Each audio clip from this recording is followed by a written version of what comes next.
Hello friends, welcome to Jagadish డబుల్6 లో స్వాగతం. అందరూ ఎలా ఉన్నారు? బాగున్నారా? మనస్ఫూర్తిగా కోరుకుంటున్నాను. వీడియో లాస్ట్ వరకు చూడండి, ఎక్కడ స్కిప్ చేయకండి.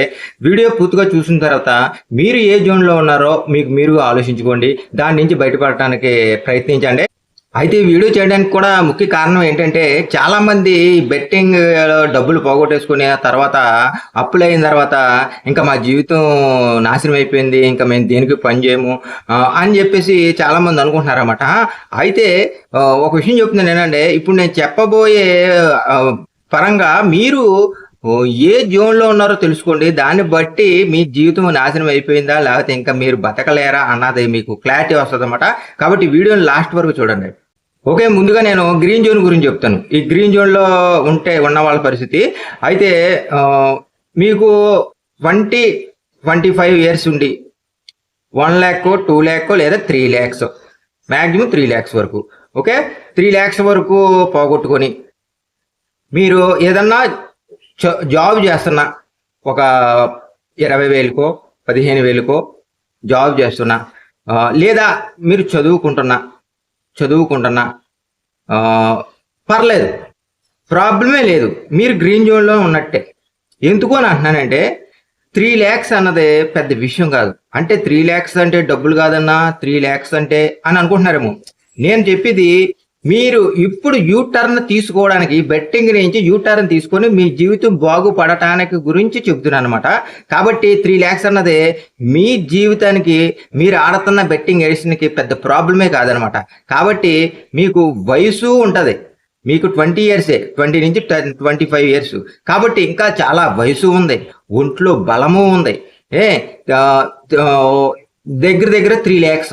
కాబట్టి ఒకవేళ మీరు జాబ్ చేస్తున్న వాళ్ళు అయితే జాగ్రత్తగా ఇప్పుడే ఈ 3 lakhsకి ఈ బెట్టింగ్కి దండం పెట్టేసి మీరు కష్టపడి పని చేసుకుంటా, మీరు చేస్తున్న పని 10,000 ఏమనండి, 15,000 ఏమనండి, 20,000 ఏమనండి, ఎంతైనా సరే మీరు ఆగిపోయి, ఈ బెట్టింగ్ ఆడటం ఆగిపోయి మీరు జాగ్రత్తగా ఇంకా మళ్ళీ ఆ 3 lakhsకి సంపాదించాలని మళ్ళీ ఆడతాకి ట్రై చేయకుండా దానికి వదిలేసి మీరు చేస్తున్న పని మీద శ్రద్ధ వహించి మెల్లిమెల్లిగా దీన్ని కట్టుకుంటా, దీంట్లో మళ్ళీ ఎంటర్ అవ్వకుండా మీరు చేసుకుంటే మీకు ఎంతో భవిష్యత్తు ఉండదన్నమాట. ఎంతో భవిష్యత్తు. మీరు గ్రీన్ జోన్లో ఉన్నట్టు, మీరు ఎటువంటి బెట్టింగ్ ఎడిషన్కి అవ్వలేనట్టు అనమాట. ఒకవేళ మీరు చదువుకుంటున్న వాళ్ళైతే గనక ఇప్పుడే ఇది మానేసి మీ ఇంట్లో చెప్పేసి, నా పరిస్థితులు అయ్యింది, ఇలా చేశాను, ఇంకా ఎప్పుడు కూడా నేను చేయను అని చెప్పేసి మీ పేరెంట్స్ దగ్గర, లేకపోతే మీరు ఎవరైతే మిమ్మల్ని గైడెన్స్ ఇస్తున్నారో వాళ్ళ దగ్గర వాళ్ళకి చెప్పేసి మీరు వాళ్ళ కాలు పెట్టేసుకొని ఇంకా ఈ బెట్టింగ్ ఆడాను అని చెప్పేసి ప్రామిస్ చేసి నిజంగా మళ్ళీ మీరు వాళ్ళ ఎక్స్క్యూజ్ చేస్తే మళ్ళీ మీరు ఇదే బెట్టింగ్ ఆడటానికి అటువంటి ట్రై చేయకుండా మీరు గనక యూటర్న్ తీసేసుకొని, ఒకవేళ ఇంకా ఏమన్నా ట్రై చేయాలనుకుంటే మీరు చదువుకుంటా, పార్ట్ టైం ఏదైనా జాబ్ చేసుకుంటా ఈ అమౌంట్ని, ఈ అప్పుని మెల్లిమెల్లిగా తీర్చుకుంటా మళ్ళీ దీని బెట్టింగ్లోకి రాకుండా మీరు జాగ్రత్తగా ఉంటే కనుక మీ భవిష్యత్తు చాలా చాలా బాగుంటది. మీరు గ్రీన్ జోన్ లో ఉన్నట్టు అనమాట. మీకు ఎటువంటి ప్రమాదం లేదు. నెక్స్ట్ ఇప్పుడు రెడ్ జోన్.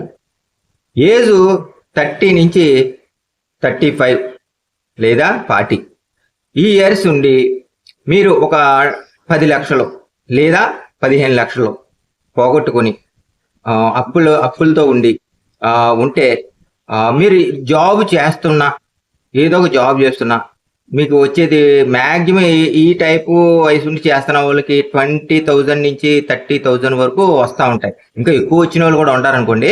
అయితే ఇలా ఉండి అప్పుల మటుకి 10 లక్షలు 15 లక్షలు పోగొట్టుకొని, ఒక మ్యాక్సిమం 20 లక్షలు వేసుకోండి, పోగొట్టుకొని ఉండి మీరు జాబ్ చేస్తా మీకు ఒక జాబ్ అంటూ ఉండి, లేదా ఒక బిజినెస్ ఉండి మీరు గనక ఉంటే మీరు రెడ్ జోన్లో ఉన్నట్టేలో. కానీ వీళ్ళు మార్గం బయటికి రావడానికి చాలా అవకాశాలు ఉన్నాయట. ఎందుకంటే రెడ్ జోన్లో ఉన్నా సరే వీళ్ళకి ఒక చేసుకోవడానికి పని అంటూ ఒకటి ఉంది. ఒక బిజినెస్, ఏదో చిన్న బిజినెస్ అంటూ చేసుకుంటున్నారు. ఇంకా వీళ్ళు ఫ్యామిలీతో కూడా ఉంటారు. ఫ్యామిలీ కూడా దూరం అవ్వరనమాట. ఫ్యామిలీతోటే ఉంటారు. ఫ్యామిలీ కూడా ఉంటుంది. కాకపోతే పరువు పోయి ఉంటుంది కొంచెం. ఈ చుట్టుపక్కల బెట్టింగ్ ఆడతాడు, వీడు బెట్టింగ్ అలవాటు, వీడు బెట్టింగ్లో డబ్బులు పోగొట్టాడు, అప్పులు పోలేడు. కొంచెం చుట్టుపక్కల వాళ్ళైనా రిలేషన్స్ అయినా వీడిని కొంచెం పరువు పోయి ఉంటుంది. పరువు పోయి చుట్టుపక్కల లేకపోతే ఎవరు అన్నారని చెప్పి పట్టించుకోవాల్సిన అవసరం లేదు. ఒక విషయం చెప్తాను మళ్ళీ, ఎవరు అన్నవాళ్ళు మట్టికి ₹1 కూడా మీకు అప్పు తీర్చరు, మీ కుటుంబాన్ని చూడరు.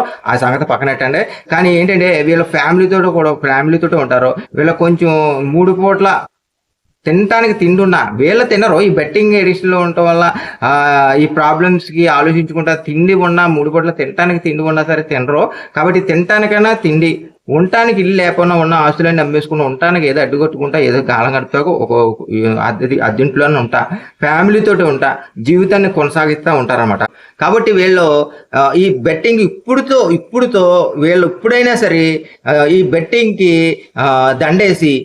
దండం పెట్టేసి దాని నుంచి బయటకు వచ్చేసి వీళ్ళు చేస్తున్న పని మీద కానీ, వీళ్ళు చేస్తున్న ఏదో ఒక వ్యాపారం బిజినెస్ ఏదో చేస్తున్న దాని మీద శ్రద్ధ వహించి వీళ్ళ గనక బయటకు వచ్చేసి దీని మీద గ్రిప్ పెడితే వీళ్ళ ఎలాగా జీవితం పోయింది. వీళ్ళ జీవితం ఎలాగా ఎన్ని సంవత్సరాలు మానసికంగా చాలా బాధపడి చెందారు. కాబట్టి ఇంకా ముందు వీళ్ళు ఎప్పుడైనా ఈ బెట్టింగ్ నుంచి బయటకు వస్తే వీళ్ళ కుటుంబం బాగుంటుంది, వీళ్ళ పిల్లల భవిష్యత్తు బాగుంటుంది. కాబట్టి అక్కడతో వీళ్ళ రెడ్ జోన్లోకి వచ్చి వీళ్ళ జీవితం ఎలాగ నాశనమైంది. కాబట్టి నేను ఇప్పుడు చెప్పేది ఏంటంటే, మీకు ప్రాబ్లమే, రెడ్ జోన్లో ఉన్నారు, మీకు ప్రాబ్లమే. కానీ మీరు మీ కుటుంబాల కోసమన్నా ఎప్పటి నుంచి ఈ బెట్టింగ్ని వదిలేసి మీరు చేస్తున్న పని మీద శ్రద్ధ వహించి వాళ్ళ కోసం బతుకుతా ఇవ్వాల్సిన ఈ అప్పులోకి చెప్పుకుంటా ఉంటాయి గనక మీరు రెడ్ జోన్లోనే ఉన్నా మీకు ప్రాబ్లం లేదు. ఎందుకంటే మీకు చేసుకోవడానికి ఒక పని అంటూ ఉంది.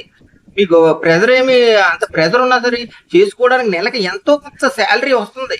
మీరు చేస్తున్న ఏదో బిజినెస్ మీద ఎంతో కొంత రాబడి వస్తుంది. కాబట్టి మీరు రెడ్ జోన్లో ఉన్నాను, నేను ఇంకా ఇదే నా జీవితం అయిపోయింది, ఇంకా నేను నాశనం అయిపోయాను అని కాకుండా మీరు ఎలాగ రెడ్ జోన్లో ఉన్నా మీ కుటుంబాల కోసం మీరు యూటర్న్ తీసుకుని, బెట్టింగ్ నుంచి యూటర్న్ తీసుకొని వాళ్ళ కోసమన్నా ఈ రెడ్ జోన్లో మీరు ప్రయాణం చేస్తున్నా వాళ్ళ కోసమన్నా మీరు జాగ్రత్తగా గనక ఎదరికెళ్తే గనక వాళ్ళ భవిష్యత్తు బాగుంటుంది. ఈ అప్పులు ఇవ్వాల్సిన వాళ్ళకి ఏదో చెప్పుకుంటా మెల్లిగా జాగ్రత్తగా ఇచ్చుకుంటా సర్దమించుకుంటా ఏదోలాగా ఎదరికి వెళ్ళారంటే గనక మీ కుటుంబానికన్నా మీరు ఒక ఆధారం చూపించిన వాళ్ళు అవుతారు. కాబట్టి మీరు రెడ్ జోన్లో ఉన్నా సరే మీరు ఏదో ఇంకా నా జీవితం పోయింది, నేను బతకడం వేస్ట్ అన్నట్టు కాకండి. ఎందుకంటే మీకు అంటూ ఒక పని ఉండి మీకు కొంచెం వయసు ఒక 40 years అయినా కనీసం ఒక 5 years 40 నుంచి ఒక 30 నుంచి 40 ఉంటే కనుక ఒక 10 years అని మీరు కష్టపడటానికి అవకాశం ఉంటుంది. ఒకవేళ 40 years ఉంటే కనుక ఒక 5 years అన్నా మీరు కష్టపడతారు కదా. ఆ కష్టపడే దాంట్లోని మీ కుటుంబానికి ఏదో ఒక ఆధారం చూపించగలుగుతారు కదా. కాబట్టి మీరు రెడ్ జోన్లో ఉన్నా సరే ఏదో జీవితం నాశనం అయిపోయింది, ఇంకా నా బతికే వేస్ట్ అన్నట్టు మీరు అనుకుంటున్నారు. మరి మిమ్మల్ని నమ్ముకున్న మీ కుటుంబం పరిస్థితి. కాబట్టి ఈ బతికున్న ఈ 5 సంవత్సరాల్లో 10 సంవత్సరాల్లో కొంచెం ఇంకా అంటే నేను అలాగని అంటే ప్రాణాలు పోతాయని నేను అంటలే. ఇప్పటి నుంచి మీరు బతకయేది మీ కుటుంబం కోసం బతకండి. ఈ ఎడిక్షన్ నుంచి బయటకు వచ్చేసి ఇంకా ఇది మీకు చాలా ఇంకా ఎన్నో అవకాశాలు ఉన్నాయి, ఎంతో కొంత అవకాశాలు ఉన్నాయి అని చెప్పేసి ఈ రెడ్ జోన్ గురించి ఉన్న వాళ్ళ గురించి నేను చెప్తున్నాను అనమాట. కాబట్టి అర్థం చేసుకోండి. ఆఖరిగా చెప్పేది బ్లాక్ జోన్. ఈ జోన్లో వచ్చిన వాళ్ళు ఎలా ఉంటారు అంటే వీళ్ళకి వయసు 40 నుంచి 50 వరకు వచ్చేసి ఉంటాయి. కష్టపడటానికి ఓపికే ఉండదు, మానసికంగా బాగా నలిగిపోయి ఉంటారు. ఏదైనా పని చేయాలన్నా శారీరకంగా మానసికంగా కూడా నలిగిపోయి ఉంటారు. ఏమీ అవకాశాలు ఉండవు. తలకంబించిన అప్పుల భారం అయిపోతుంది. అంటే వీళ్ళు ఒకవేళ కష్టపడాలి అని చెప్పేసి ఆ వయసులో ఎంత బలం లేకపోయినా ఏం చేసిన కష్టపడాలి అని చెప్పేసి వెళ్ళినా వాళ్ళకు వచ్చే డబ్బులు తక్కువే. ఒకవేళ ఆ డబ్బులు వచ్చినా వీళ్ళు అప్పులు తీరవు. ఎందుకంటే తలకమించిన భారం అప్పులు చేసేసి ఉంటారు. అంటే ఒకవేళ సపోజ్ వీళ్ళు ఒక 10,000 శాలరీకి వెళ్ళారనుకో, ఒకవేళ వీళ్ళు నెల అయ్యేటప్పుడు కట్టవలసిందే ₹1,00,000, అలా 50,000, ₹1,00,000 అలా ఉంటాయన్నమాట. ఇంకా వీళ్ళు 10,000 శాలరీకి వెళ్ళి వీళ్ళు ఏం కట్టగలుగుతారు? ఇంకా వీళ్ళకి ఆస్తులు ఏముండవు, కుటుంబానికి దూరం అయిపోతారు. కుటుంబం కూడా చేదరించేసుకుంటది. వీడు ఒంటరివాడు అయిపోయి ఉంటాడు. ఉమ్, ఎందుకు బతుకుతున్నాడో వాడికే తెలియదు. చావలేక బతుకుతూ ఉంటాడు. కొంతమంది అయితే ఆ స్టేజ్కి వచ్చిన తర్వాత చచ్చిపోయిన వాళ్ళు కూడా ఉన్నారు. అయితే ఈ స్టేజ్కి రాకముందు కూడా కొన్ని మంది గ్రీన్ జోన్లో ఉన్న వాళ్ళు ఉన్నారు, రెడ్ జోన్లో ఉన్న వాళ్ళు ఉన్నారు, సూసైడ్ చేసుకున్న వాళ్ళు. కానీ వీళ్ళకన్నా వీళ్ళు అసలు ఆ సూసైడ్ చేసుకోవాల్సిన అవసరమే లేదు. ఈ బ్లాక్ జోన్లో ఉన్న వాళ్ళు సూసైడ్ చేసుకున్న ఇంకా తప్పదనమాట. ఎందుకంటే అంత అంత అంత భయంకరమైన జీవితం అనుభవించవలసి ఉంటుంది అనమాట. కాబట్టి ఏంటంటే వాళ్ళకి ఇంకా అటు ధైర్యం, చావడానికి ధైర్యం ఉండదు, అటు బతకడానికి ఓపిక ఉండదు. అసలు దేనికి బతుకుతున్నారో వాళ్ళకి తెలీదు. కుటుంబం కూడా దూరం అయిపోయి ఉంటుంది. వాళ్ళే మానసికంగా బాధపడతా, ఎవరో ఆదరణ చూపించకుండా ఒక ఆదరణ అంటూ ఏముండదు. ఎంత మానసిక బాధ పడతా ఉంటారనంటే ఇది చెప్తున్నాను కదా, తలక మించిన భారం అప్పులు కూడా అనమాట. అసలు ఇంకా ఏదైనా అమ్మి చెందుదామన్నా ఏమి ఒక రూపాయి ఉండదనమాట. ఏ రోజు ఆ రోజు అది ఒకవేళ ఏ రోజు ఆ రోజు పనికి చేసుకొని చెందాలి అన్నా సరే వాళ్ళకి ఒంట్లో బలము ఉండదు. అటు ఆరోగ్యం కూడా క్షీణించిపోయి ఉంటుంది. అనేక రకాల మెంటల్ టెన్షన్ జబ్బులు వచ్చేసి ఉంటాయి. ఇంత ఇంత భయంకరంగా బ్లాక్ జోన్లోకి అయిపోతారన్నమాట, వచ్చేతారు ఉన్న వాళ్ళు ఉంటారన్నమాట. కాబట్టి నేను చెప్తుంది ఏంటంటే ఆ గ్రీన్ జోన్లో ఉన్నవాళ్ళు, రెడ్ జోన్లో ఉన్న వాళ్ళకి చాలా అవకాశాలు ఉంటాయన్నమాట. ఈ బ్లాక్ జోన్లోకి వచ్చే వరకు కూడా మీరు చేసుకోకండి. ఇది ఇంత చాలా డేంజర్గా ఉంటుంది అనమాట. కాబట్టి మీకున్న అవకాశాలు ఇప్పుడు నేను చెప్పిన రెడ్ జోన్, గ్రీన్ జోన్లో ఉన్నవాళ్ళు దాన్ని తగ్గట్టుగా మీరు ప్రవర్తించుకొని యూటర్న్ తీసుకుంటే కనుక మీకు చాలా భవిష్యత్తు చాలా ఉంటుంది అనమాట. మరి ఇంక ఈ బ్లాక్ జోన్లో ఉన్న వాళ్ళకి వేరే మార్గమే ఉండదా ఇంకా అంటే, ఇంకా నేను చెప్తున్నాను అండి, ఏదో అదృష్టం కలిసి రావాలి. దేవుడు ఆడికి ఏదో చూసి జాలిపడి ఒక అదృష్టం ఏంటో ఏదో ఒక దారిలో ఏదో ఒక మార్గం చూపించి వాడు మళ్ళీ ఆ వయసులో